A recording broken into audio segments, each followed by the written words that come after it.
कहानी की शुरुआत होती है मेट्रो ट्रेन से, जिसमें जेम्स नाम का एक गैंगस्टर फोन पर किसी से बात करता है। दूसरी तरफ होती है कहानी की मेन कैरेक्टर, जो कि एक अधेड़ उम्र के व्यक्ति पर नजर रख रही होती है। तभी उस अधेड़ आदमी का न्यूज़पेपर एक लेडी से टकराकर कहीं गुम हो जाता है। इधर जेम्स ट्रेन से बाहर निकलते हुए जोहाना से टकरा जाता है। अब ये तीनों, जो एक दूसरे को बिल्कुल भी नहीं जानते हैं, ये एक ही स्टेशन पर उतरते हैं। यहाँ जोहाना उस अधेड़ आदमी का पीछा करते हुए एक रेस्टोरेंट में जा पहुंचती है। अब सीन शिफ्ट होता है और एक मोटू भाई साहब हमें देखने को मिलते हैं। इस मोटू का नाम था मैक्स। इनके बाद सीन फिर से शिफ्ट हो जाता है और हमें एक बिल्डिंग पर जेम्स दिखाया जाता है, जो वॉकी टॉकी पर किसी को कमांड दे रहा था। तभी हमें पता चलता है कि जेम्स ने एक बिल्डिंग की गाड़ी में बॉम्ब सेट कर रखा था, जिसे वो ब्लास्ट कर देता है। ब्लास्ट के चलते उस बिल्डिंग में आग लग जाती है। तभी फायर ब्रिगेड की टीम आती है, लेकिन फायर ब्रिगेड के साथ साथ यहाँ कुछ लुटेरे भी आते हैं, जो बैंक में घुसकर बंदूक के नोक पर चोरी करके वहाँ से भाग जाते हैं। तभी जेम्स को वहाँ पुलिस आती हुई दिखाई देती है। वो तुरंत ही मोटू मतलब मैक्स को पुलिस के बारे में बताता है और मैक्स ट्रक लेकर उन पुलिस वालों की गाड़ियों के सामने पहुंच जाता है और दूसरी तरफ से भाग निकलता है। इस तरह हमारे दिमाग की ट्यूबलाइट चलती है और हमें समझ में आता है कि ये सब रॉबर्स यानी कि लुटेरे हैं जो चोरी करते हैं।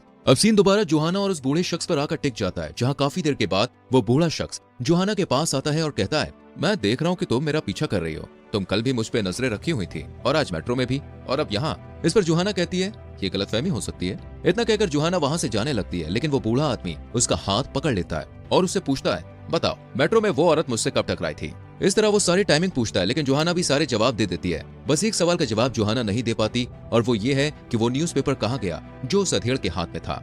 इस पर वो अधेड़ आदमी कहता है कि हमें बेहतर की उम्मीद थी और एक पेपर छोड़कर वहाँ से चला जाता है। अब जोहाना उस पेपर पर स्क्रैच करती है तो वहाँ पे लिखा होता है, यू आर सिलेक्टेड। यानी जोहाना का ये टास्क था और अब वो एक जासूस बन गई थी एक तरह से। अब सीन दिखाया जाता है अंधेरी रात का, जहाँ वो चोर अपना अपना हिस्सा बांट रहे थे। इनमें से एक चोर कहता है कि हमने मेहनत ज्यादा की तो जेम्स को पैसे ज्यादा क्यों मिले। ये सुनकर बाकी चोर सन पड़ जाते हैं। तभी जेम्स आता है और उस आदमी को बुरी तरह मार पीट कर अपने पैसे लेकर चला जाता है। अब जेम्स एक बूढ़े आदमी के पास जाता है जो जूते बनाने का काम करता था। असल में जेम्स ने चोरी की ट्रेनिंग इसी से ली है, क्योंकि ये शूमेकर पहले एक चोर हुआ करता था और अब इसके पास जेम्स का पासपोर्ट था, जिसे देने के बदले वो उससे अपने काम करवा रहा था। और अब वो जेम्स को एक और टास्क देता है। अब कहानी आ जाती है उस अधेड़ के ऑफिस पर। असल में इस अधेड़ का नाम था चीफ होंग, जहाँ जोहाना आती है।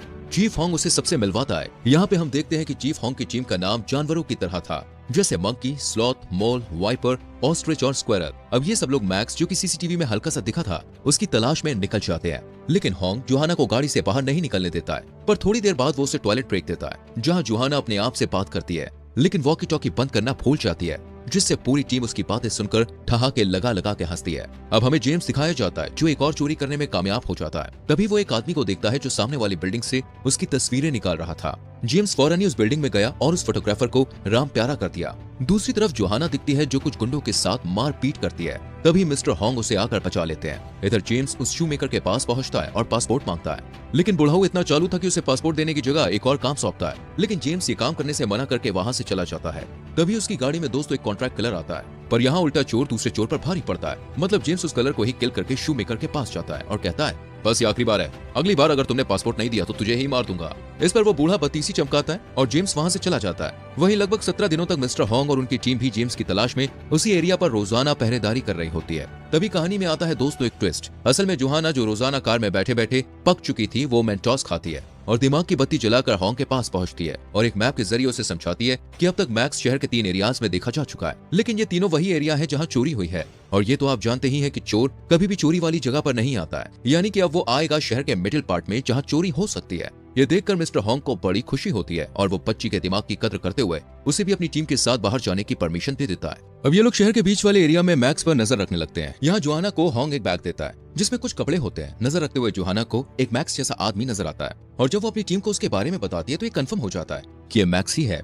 तभी होंग जोहाना को कहता है कि अपना लुक बदल दो ताकि वो तुम पर शक ना कर पाए। इस पर जोहाना चलते चलते ही कॉप से एक नॉर्मल गर्ल में परिवर्तित हो जाती है। तभी वो आदमी बोले तो मोटू एक दुकान में जाता है, जहाँ स्क्विरल पीछे के दरवाजे से जाकर उसका असली चेहरा देख लेता है और उसे पहचान लेता है। इसके बाद जोहाना कुछ सिक्के पर्स में भरकर मैक्स के साथ एक ही लिफ्ट में सवार हो जाती है और जब मैक्स अपने कमरे में जा रहा होता है तो जोहाना अपने सिक्के गिराकर उन्हें उठाने के बहाने उसका कमरा नंबर देख लेती है। अब जोहाना वहां से चली जाती है और स्क्वायर वहां आकर कई सारे स्पाई कैमरा उसके घर के बाहर लगा देता है। इस तरह ये लोग मैक्स पर नजर रखने लग जाते हैं।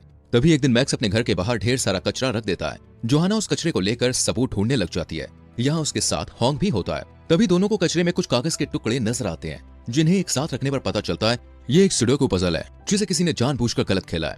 जोहाना इस बारे में पता लगाती है। अगले दिन मिस्टर होंग उस बिल्डिंग में पहुंचता है जहां जेम्स ने उस फोटोग्राफर को मारा था। घंटों दिमाग मारने के बाद होंग को समझ में आता है कोई चोरों को चोरी वाले स्पॉट के सामने वाली बिल्डिंग पर चढ़कर निगरानी करता है या उन्हें कमांड करता है। वहीं हॉन्ग की टीम को पता चल जाता है कि पजल का रॉन्ग आंसर असल में शहर के स्टॉक मार्केट का आईपी एड्रेस था, यानी अब चोरी यहाँ होने वाली थी। इधर मिस्टर हॉन्ग की टीम इन चोरों के अपार्टमेंट में स्पाई कैमरा लगाकर ये पता कर लेती है यही वो चोर है जो बैंक में चोरी कर रहे हैं। चोरों की मीटिंग खत्म होते ही हॉन्ग इनके पीछे जा ही रहा होता है कि तभी उसकी नजर जेम्स पर पड़ती है, पर वो उस पर इतना ध्यान नहीं देता है। अब जेम्स स्टॉक मार्केट के सामने वाली बिल्डिंग पर जाता है और पुलिस को देखकर अपने चिले चपाटियों से कहता है कि वापस आओ, अब हम चोरी नहीं कर पाएंगे। और इतना कहकर वो बिल्डिंग के नीचे उतरने लगता है, लेकिन मिस्टर हॉन्ग उसी बिल्डिंग के टॉप पर जा रहे होते हैं। ये बात जेम्स को पता चल जाती है और वो जैसे तैसे खिड़की से कूदकर वहां से भाग निकलता है। इधर चोरों और पुलिस के बीच चोर पुलिस का खेल होता है और एक लॉन्ग ड्राइव के बाद जो एक्सीडेंट होता है उसमें सभी चोर मारे जाते हैं। वहीं हॉन्ग और जोहाना जेम्स को ढूंढते हुए एक ब्रिज के पास आते हैं, लेकिन यहाँ जेम्स को ढूंढ पाना थोड़ा मुश्किल था क्योंकि अब तक ये लोग जेम्स को पहचाने भी नहीं थे। इसलिए हॉन्ग अपनी टीम से जेम्स को फोन करने को कहता है। असल में दोस्तों ये लोग सैटेलाइट के थ्रू जेम्स का नंबर ट्रैक कर चुके थे।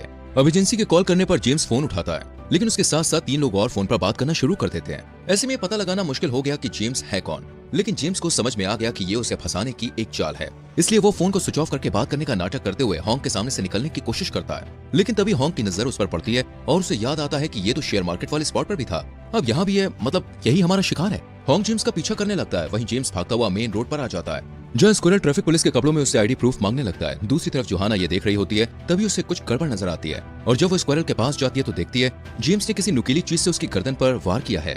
मिस्टर हॉन्ग और जोहाना स्क्वायरल को फौरन हॉस्पिटल लेकर पहुंचते हैं, लेकिन स्क्वायरल को बचा नहीं पाते। इधर जेम्स उस शू मेकर को मारकर अपना पासपोर्ट ले लेता है। कुछ दिन बाद जोहाना अपने घर पर होती है, तभी उसे अपना पहला दिन याद आता है जब वो उस ट्रेन में थी। तभी उसके दिमाग की बत्ती फिर से चलती है और उसे याद आता है कि ट्रेन में उससे एक शख्स टकराया था और वो जेम्स ही था और उसके हाथ में पोस्टर था, यानी वो किसी मार्केट का रेगुलर कस्टमर होता है। इस तरह जोहाना समझ जाती है कि आज संडे यानी कि रविवार है और जेम्स आज मार्केट में जरूर आएगा। अब जोहाना भी उस मार्केट में पहुंच जाती है, तभी उसे जेम्स जैसा एक आदमी नजर आता है। जोहाना हॉन्ग को सब बता देती है। इतने में जेम्स एक मार्केट के अंदर घुसता है। वो उसके पीछे पीछे उसी मार्केट में चली जाती है। तभी जेम्स उसके पास आता है और कहता है, तो मेरा पीछा क्यों कर रही हो? अब जोहाना कुछ कह पाती है इससे पहले ही वहाँ मिस्टर हॉन्ग पहुंच जाते हैं और जेम्स वहां से उठकर चला जाता है। अब जोहाना देखती है कि जेम्स टेबल पर रखा चाकू उठाकर लेके आए। वहीं मिस्टर हॉन्ग जेम्स का पीछा करते हुए उसके पीछे जाते हैं। जोहाना फौरन वहां जाती है और देखती है कि जेम्स ने हॉन्ग को चाकू मारकर घायल कर दिया है, लेकिन हॉन्ग के कहने पर जोहाना जेम्स के पीछे जाती है, पर तेज बारिश की वजह से वो उसे देख नहीं पाती। लेकिन जैसे ही बारिश रुकती है तो वो उसे देख लेती है। इधर एजेंसी के लोगों ने हॉन्ग को बचा लिया था। अब वो सब जोहाना पर सैटेलाइट के जरिए नजर रखते हैं, लेकिन कुछ देर के बाद ही सैटेलाइट का सिग्नल डेड हो जाता है। सिग्नल डेड होते ही हॉन्ग दिमाग दौड़ाता है तो उसे समझ में आता है कि शहर का बाउंड्री वाला एरिया ही है जहाँ इस समय सैटेलाइट सिग्नल डेड है। अब ये सब उसी जगह के लिए निकल जाते हैं। यहाँ जोहाना एकदम अकेली होती है, तभी जेम्स आकर उस पर बंदूक तान देता है, लेकिन एजेंसी के भेजे पुलिस वाले भी वहाँ पहुंच जाते हैं और जोहाना जैसे तैसे करके जेम्स के चंगुल से खुद को छुड़ा लेती है। लेकिन खुद को फंसा दे जेम्स ट्रेन के उस पार कूदकर भागने लगता है। तभी सामने से मिस्टर हॉन्ग आकर उसे शूट करते हुए स्क्वायरल की मौत का बदला ले लेते हैं। अब कहानी के अंतिम दौर में स्क्वायरल का फ्यूनरल होता है और कुछ टाइम के बाद जोहाना एक आदमी से टकराती हुई हॉन्ग को फोन करती है कि ये वही है। अब ये कौन है? असल में ये जेम्स का दोस्त है जिसके बारे में ये लोग पता लगा रहे हैं और इस तरह कहानी हो जाती है खत्म। वेल, आपको दोस्तों इस मूवी का एक्सप्लेनेशन कैसा लगा मुझे कमेंट करके जरूर बताएं और हमारे चैनल फिल्म एडिट को सब्सक्राइब करना ना भूलें। संग में बेल आइकन प्रेस करें जिससे आने वाली वीडियोस आपसे मिस ना हो।